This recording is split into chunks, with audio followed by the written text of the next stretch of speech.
नमस्कार मंडळी, आपले म्युरीज किचनमध्ये स्वागत आहे।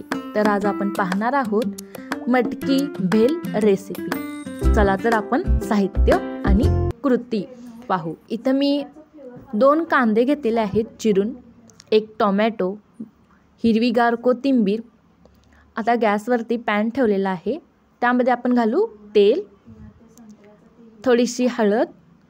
आता आपण यामध्ये घालू भरपूर अशी मटकी। आता आपण ती थोडीशी भाजून घेऊ मटकी। थोडंसं चवीनुसार मीठ घालून घ्यायचं आहे। इथं मी चिरमुरे घेतलेले आहेत परातीमध्ये, त्यामध्ये मक्याचा चिवडा, गाठी शेव,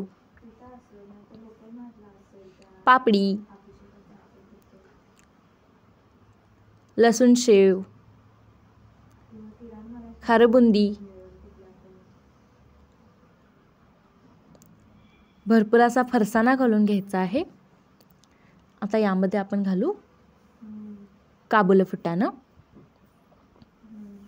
बारीक चिरलेला कांदा, बारीक चिरलेला टोमॅटो,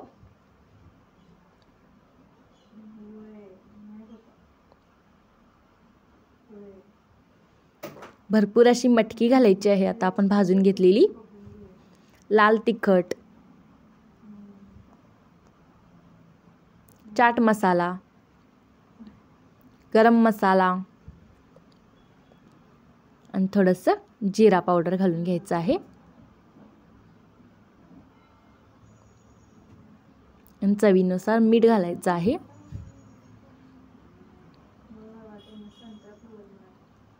आता यामध्ये आपण थोडीशी गोड चटणी घालायची आहे, चिंचेचा गोळ आणि खजुराची चटणी अशा प्रकारे। आता मी इथं अर्धा लिंबू कट करून घेतलेला आहे, त्याचा रस घातला। आता यात आपण हिरवीगार कोथिंबीर घालून हे छान असं मिक्स करायचं आहे।